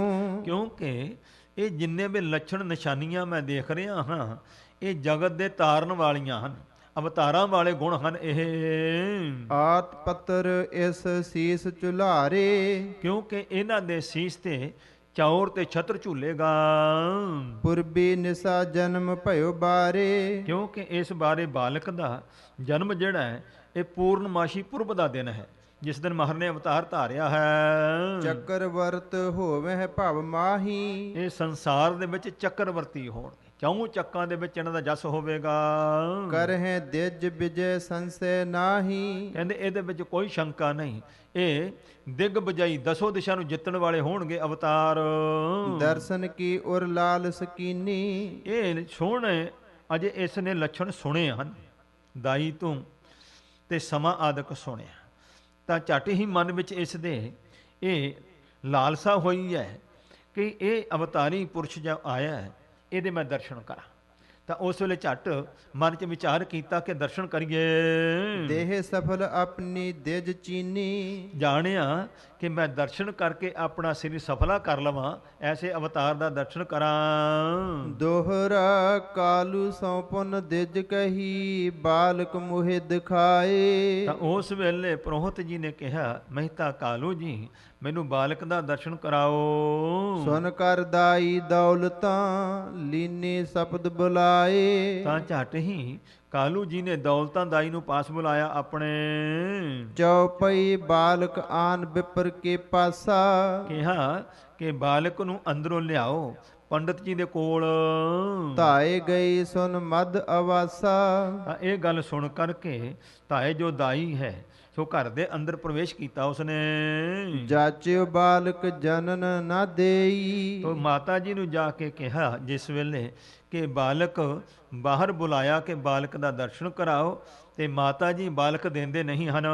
ਜਿਉ ਕਿਰਪਨ ਧਨ ਪ੍ਰੀਤ ਰਖੇਈ। ਕਹਿੰਦੇ ਜਿਵੇਂ ਸੂਮ ਆਦਮੀ ਧਨ ਦਾ ਪ੍ਰੀਤ ਕਰਦਾ ਨਾ, ਐਵੇਂ ਮਾਤਾ ਜੀ ਦੀ ਪ੍ਰੀਤ ਹੋਵੇ ਵੀ ਕਿਉਂ ਨਾ। ਜਨਮਾਂ ਜਨਮਾਂ ਦੇ ਤਪ ਕਰਨ ਤੋਂ ਬਾਅਦ ਤਾਂ ਇਹ ਦਾਤ ਪ੍ਰਾਪਤ ਹੋਈ ਹੈ, ਤੋ ਮਾਤਾ ਜੀ ਦਿੰਦੇ ਨਹੀਂ ਹਨ। ਕਹ ਹੈ ਸਰਦ ਰੁੱਤ ਸਰਦੀ ਲੱਗ ਹੈ। ਕਹਿੰਦੇ ਸਰਦੀ ਦੀ ਰੁੱਤ ਹੈ, ਠੰਡ ਲੱਗ ਜਾਏਗੀ। ਬਾਲਕ ਨੇ ਅਜੇ ਰਾਤ ਜਨਮ ਲਿਆ, ਸਵੇਰੇ ਕਹਿੰਦੇ ਬਾਹਰ ਕੱਢ ਦਿਓ। ਮਰਦਲ ਬਾਲ ਬਾਹਰ ਕਸ ਮੰਗ ਹੈ। ਕਿਉਂਕਿ ਤੇ ਇਹ ਤਾਂ ਅਜੇ ਸੋਹਲ ਬਾਲਕ ਹੈ, ਇਸ ਪ੍ਰਕਾਰ ਤੇ ਬਾਹਰ ਕਿਉਂ ਮੰਗਦੇ ਹਨ ਇਹਨਾਂ ਨੂੰ ਕਿ ਬਾਹਰ ਲੈ ਜਾਓ।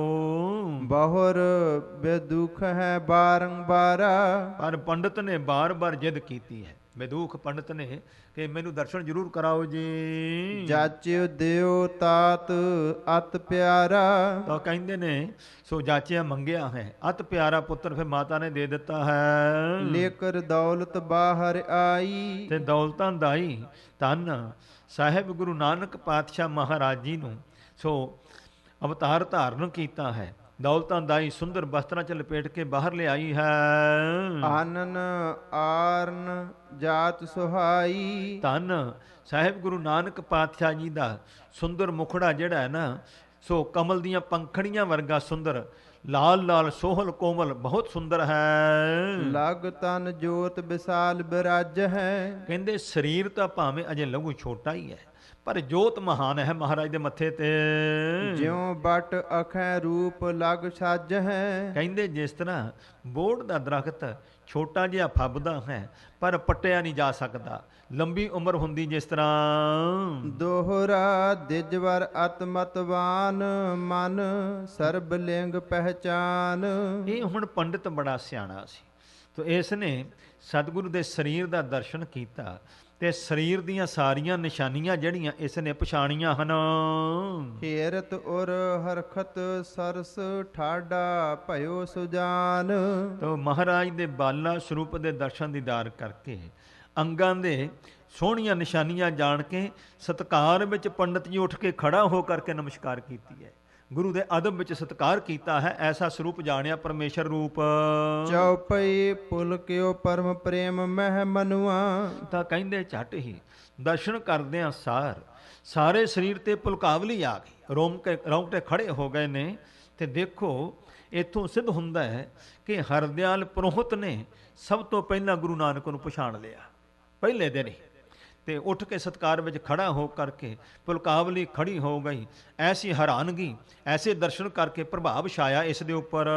ਬੰਧਨ ਕਰ ਜਾਣਿਓ ਨਿਜ ਤਨਾਉਆ। ਤਾਂ ਕਹਿੰਦੇ ਨੇ ਇਸ ਨੇ ਸਾਹਿਬ ਸਤਿਗੁਰੂ ਬਾਲਾ ਪ੍ਰੀਤਮ ਸਤਿਗੁਰੂ ਗੁਰੂ ਨਾਨਕ ਸਾਹਿਬ ਦੇ ਚਰਨਾਂ ਤੇ ਨਮਸਕਾਰ ਕਰਕੇ ਤੇ ਆਪਣੇ ਆਪ ਨੂੰ ਧੰਨ ਜਾਣਿਆ ਕਿ ਅੱਜ ਮੈਂ ਵਡਭਾਗੀ ਹੋ ਗਿਆ, ਮੈਨੂੰ ਪਰਮੇਸ਼ਵਰ ਦਾ ਰੂਪ ਦਰਸ਼ਨ ਹੋਇਆ ਹੈ। ਜਿਉ ਜਨ ਇਸ਼ਟ ਦੇਵ ਕੋ ਦੇਖੀ। ਜਿਸ ਤਰ੍ਹਾਂ ਕੋਈ ਭਗਤ ਆਪਣੇ ਇਸ਼ਟ ਦੇਵ ਦਾ, ਆਪਣੇ ਈਸ਼ਵਰ ਪਰਮੇਸ਼ਵਰ ਦਾ ਦਰਸ਼ਨ ਕਰਦਾ, ਇਉਂ ਦਰਸ਼ਨ ਕਰ ਰਿਹਾ ਗੁਰੂ ਨਾਨਕ ਸਾਹਿਬ ਦੇ। ਤਿਉ ਉਰ ਮਹਿ ਭਾ ਮੋਦ ਬਸੇਖੀ। ਇਉਂ ਇਸ ਦੇ ਹਿਰਦੇ ਵਿੱਚ ਬੜੀ ਭਾਰੀ ਖੁਸ਼ੀ ਛਾਈ ਹੈ ਜੀ। ਸਭ ਅੰਗਨ ਕੇ ਸੁੰਦਰ ਲੱਛਣ। ਕਿਉਂਕਿ ਸਾਰੇ ਅੰਗਾਂ ਦੇ ਵਿੱਚ ਇਹਦੇ ਲੱਛਣ ਬਹੁਤ ਸੁੰਦਰ ਹਨ ਸਰੂਪ ਦੇ। ਲੱਗਿਓ ਬਲੋਕਨ ਵਿਪਰ ਵਿਚਛਨ।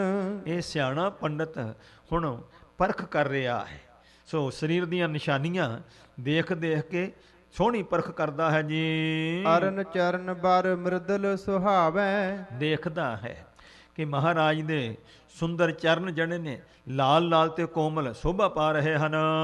ਜਿਮ ਦਲ ਕੋਕ ਨੰਦਨ ਦੁੱਤ ਪਾਵੈ। ਜਿਸ ਤਰ੍ਹਾਂ ਕਮਲ ਫੁੱਲ ਦੀਆਂ ਪੰਖੜੀਆਂ ਸ਼ੋਭਾ ਪਾਉਂਦੀਆਂ ਲਾਲ ਕੋਮਲ ਸੁੰਦਰ ਨੇ, ਇਉਂ ਚਰਨ ਸ਼ੋਭਾ ਪਾ ਰਹੇ ਨੇ। ਭੁਜ ਅਜਾਨ ਕੰਧ ਸੁਭ ਉੱਚੇ। ਤੋ ਬਾਹਾਂ ਗੋਡਿਆਂ ਤੋਂ ਲੰਬੀਆਂ ਨੇ, ਅਜਾਨ ਬਾਹੋ ਲੰਬੀਆਂ ਬਾਹਾਂ ਨੇ, ਔਰ ਮੋਢੇ ਉੱਚੇ ਉੱਚੇ ਹਨ। ਇਹ ਸ਼ੁਭ ਲੱਛਣ ਹਨ ਸਰੀਰ ਦੇ।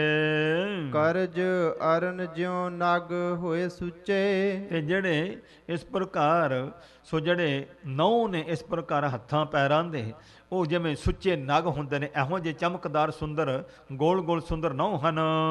ਕਰ ਸਾਖਾ ਇਕਸਾਰ ਵਿਸਾਲਾ। ਤੇ ਹੱਥਾਂ ਦੀਆਂ ਉਂਗਲੀਆਂ ਸਾਡੀਆਂ ਵੱਡੀਆਂ ਛੋਟੀਆਂ ਮਹਾਰਾਜ ਦੀਆਂ ਇੱਕੋ ਜਿਹੀਆਂ ਨੇ ਸਾਰੀਆਂ ਉਂਗਲੀਆਂ। ਇਹ ਅਵਤਾਰਾਂ ਦੀਆਂ ਨਿਸ਼ਾਨੀਆਂ ਹਨ। ਔਰ ਅਜੁਤ ਸੋਭਤ ਸਭ ਸ਼ਾਲਾ। ਤੇ ਮੇਰੇ ਸਤਿਗੁਰੂ ਜੀ ਦੀ ਛਾਤੀ ਸੁੰਦਰ ਚੌੜੀ ਹੈ, ਸੋਹਣਾ ਸੁੰਦਰ ਸਰੀਰ ਫੱਬਦਾ ਹੈ। ਦਾਹਨ ਕਰਮ ਹੈ ਚਮਰ ਬਨਾਵਾ। ਸੱਜੇ ਹੱਥ ਵਿੱਚ ਰੇਖਾ ਦੇਖੀਆਂ ਤੇ ਚੌਰ ਦੀ ਨਿਸ਼ਾਨੀ ਹੈ। ਉਚਾਰਨ ਕਰੀਏ ਸਤਨਾਮ ਸ੍ਰੀ ਵਾਹਿਗੁਰੂ। ਧੰਨ ਸਾਹਿਬ ਗੁਰੂ ਨਾਨਕ ਸਾਹਿਬ ਜੀ ਦਾ ਸਰੂਪ ਹੈ ਜੀ ਐਸਾ। ਛਤਰ ਬਾਮ ਮਹਿ ਰੁਚਰ ਸੁਹਾਵਾ। ਤੇ ਖੱਬੇ ਹੱਥ ਵਿੱਚ ਸੁੰਦਰ ਛਤਰ ਦਾ ਨਿਸ਼ਾਨ ਸ਼ੋਭਾ ਪਾ ਰਿਹਾ ਹੈ। ਕੋਮਲ ਗੋਲ ਕਪੋਲ ਸੁਹਾਵਨ। ਤੇ ਮੇਰੇ ਸਤਿਗੁਰੂ ਜੀ ਦੇ ਸੁੰਦਰ ਗੰਢ ਸਥਲ ਗੱਲਾਂ ਜਿਹੜੀਆਂ ਨੇ ਬੜੀਆਂ ਕੋਮਲ ਤੇ ਗੋਲ ਗੋਲ ਸੁੰਦਰ ਨੇ। ਉਨਤ ਨਾਸਕਾ ਮੋਦ ਵਡਾਵਨ। ਅਤੇ ਮਹਾਰਾਜ ਦੀਆਂ ਨਾਸਕਾ ਨੱਕ ਜਿਹੜਾ ਹੈ ਉਨਤ ਉੱਚਾ ਹੈ, ਬੜੀ ਸ਼ੋਭਾ ਵਧਾ ਰਿਹਾ ਹੈ ਸਰੂਪ ਦੀ। ਅਰਦੰ ਚੰਦਰਾਕਾਰ ਲਲਾਰੰ। ਮੱਥਾ ਜਿਹੜਾ ਹੈ ਜਿਵੇਂ ਅੱਧਾ ਚੰਦਰਮਾ ਹੋ, ਇਸ ਤਰ੍ਹਾਂ ਦਾ ਆਕਾਰ ਦਾ ਸੁੰਦਰ ਮੱਥਾ ਹੈ ਮਹਾਰਾਜ ਦਾ। ਧਨ ਪ੍ਰਗਟੀ ਸੁ ਕੰਚਰ ਬਿਰਨ ਬਾਰੰ। ਇਸ ਪ੍ਰਕਾਰ ਤੇ ਜਿਹੜੇ ਪ੍ਰਵੱਟੇ ਨੇ ਇਸ ਤਰੀਕੇ ਦੇ ਨੇ ਵਾਲਾਂ ਤੋਂ ਬਿਨਾਂ ਨੇ, ਤੇ ਜਿਵੇਂ ਧਨ ਧਨ ਖੂੰਦਾ ਹੈ, ਇਹੋ ਜਿਹੇ ਸੁੰਦਰ ਪ੍ਰਵੱਟੇ ਨੇ ਮਹਾਰਾਜ ਦੇ ਸੋਹਣੇ। ਸੁਨ ਕਾਲੂ ਸੁਤ ਤੋਹੇ ਵਿਚਛਨ। ਇਹ ਦੇਖ ਕਰਕੇ ਤੇ ਮਹਿਤਾ ਕਾਲੂ ਜੀ ਨੂੰ ਇਹ ਵਿਦੂਖ ਪੰਡਤ ਕਹਿੰਦਾ ਹੈ ਕਿ ਕਾਲੂ ਜੀ ਤੇਰੇ ਵੱਡੇ ਭਾਗ ਹਨ। ਇਸ ਮਹਿ ਲਖਿਅਤ ਬਤ ਸੋ ਲੱਛਣ। ਤੋ ਇਹਨਾਂ ਦੇ ਸਰੂਪ ਵਿੱਚ 3200 ਲੱਛਣ, ਕਹਿੰਦੇ 32 ਲੱਛਣ ਜਿਹੜੇ ਸੁੰਦਰ ਸਰੂਪ ਦੇ ਹੁੰਦੇ ਨੇ ਉਹ ਸਾਰੇ ਇਹਨਾਂ ਦੇ ਸਰੂਪ ਵਿੱਚ ਮੈਂ ਦੇਖ ਲਏ ਹਨ। ਕਰ ਤਰਵਾ ਇਹ ਊਰਦ ਆਈ। ਪਰ ਇਹ ਦੇਖ ਇਹਨਾਂ ਦੇ ਹੱਥ ਦੀਆਂ ਤਲੀਆਂ ਉੱਚੀਆਂ ਨੇ। ਆਮ ਸਾਡੇ ਹੱਥਾਂ ਦੀ ਤਲੀ ਨੀਵੀਂ ਹੁੰਦੀ ਹੈ, ਕਹਿੰਦੇ ਇਹਨਾਂ ਦੇ ਹੱਥ ਦੀਆਂ ਤਲੀਆਂ ਜਿਹੜੀਆਂ ਉਹ ਉੱਚੀਆਂ ਹਨ। ਧਨ ਬਹੁ ਆਏ ਰੱਖੇ ਢਿੱਗ ਨਾਹੀ। ਧਨ ਬਹੁਤ ਆਵੇਗਾ, ਇਹਨਾਂ ਰੱਖਣਾ ਨਹੀਂ, ਕੋਲ ਦਾਤੇ ਹੋ ਕੇ ਵੰਡੀ ਜਾਣਗੇ। ਪੜਿਓ ਸਮੁੰਦਰਕ ਮੈਂ ਬਹੁ ਸੋਧਾ। ਕਹਿੰਦਾ ਮੈਂ ਬੜਾ ਵਿਚਾਰ ਦੇ ਨਾਲ ਸਮੁੰਦਰੀਕ ਗ੍ਰੰਥ ਪੜ੍ਹਿਆ ਹੋਇਆ। ਉਚਾਰਨ ਕਰੀਏ ਸਤਨਾਮ ਸ੍ਰੀ ਵਾਹਿਗੁਰੂ ਜੀ। ਇਹ ਸਮੁੰਦਰੀਕ ਗ੍ਰੰਥ ਜਿਹੜਾ ਹੈ ਉਹਦੇ ਵਿੱਚ ਹੱਥਾਂ ਦੀਆਂ ਪੈਰਾਂ ਦੀਆਂ ਰੇਖਾ ਜਿਹੜੀਆਂ ਨੇ ਉਹਦੀਆਂ ਨਿਸ਼ਾਨੀਆਂ ਦੇ ਕੇ ਉਹਦੇ ਫਲ ਦੱਸੇ ਹੁੰਦੇ ਨੇ। ਕਹਿੰਦਾ ਮੈਂ ਉਹ ਸੁੰਦਰ ਗ੍ਰੰਥ ਪੜ੍ਹਿਆ ਹੋਇਆ ਹੈ। ਸਭ ਗੁਣ ਸਭ ਇਸ ਮਹਿ ਕਹਿ ਪਰੋਧਾ। ਤੇ ਪੁਰੋਹਿਤ ਕਹਿੰਦਾ ਕਿ ਸਾਰੇ ਹੀ ਸ਼ੁਭ ਗੁਣ ਇਸ ਸਰੂਪ ਦੇ ਵਿੱਚ ਹਨ, ਮੈਂ ਦੇਖੇ ਹਨ। ਮਹਿਮਾ ਅਮਿਤ ਮਨ ਹੈ ਮਾਹੈ ਮਾਨੀ। ਤੋ ਮਨ ਵਿੱਚ ਜਾਣਦਾ ਬਹੁਤ ਭਾਰੀ ਮਹਿਮਾ ਜਿਹੜੀ ਅਮਿਤ ਸੋ ਮਿਣਤੀ ਤੋਂ ਬਾਹਰ ਹੈ। ਮਹਾਨ ਮਹਿਮਾ ਨੂੰ ਹਿਰਦੇ ਵਿੱਚ ਜਾਣਿਆ ਇਸ ਨੇ ਗੁਰੂ ਸਾਹਿਬ ਨੂੰ। ਹੈ ਅਵਤਾਰ ਸਤ ਚਿਤ ਜਾਨੀ। ਜਾਣ ਲਿਆ ਕਿ ਸਤ ਚੇਤਨ ਆਨੰਦ ਸਰੂਪ ਅਵਤਾਰ ਹੈ, ਇਹ ਨਿਸ਼ਚਾ ਕੀਤਾ ਹੈ ਪ੍ਰੋਹਿਤ ਜੀ ਨੇ। ਦਿਜ ਦਰਸਾਏ ਧਾਏ ਢਿੱਗ ਮਾਤਾ। ਤਾਂ ਕਹਿੰਦੇ ਨੇ ਬ੍ਰਾਹਮਣ ਜੀ ਨੂੰ ਦਰਸ਼ਨ ਕਰਵਾ ਕੇ ਸਤਿਗੁਰੂ ਸਰੂਪ ਦੇ ਤੇ ਮਾਤਾ ਜੀ ਦੇ ਕੋਲ ਦਾਈ ਲੈ ਗਈ ਹੈ। ਦੀਨੋ ਜਾਏ ਜੋ ਸੁੰਦਰ ਤਾਤਾ।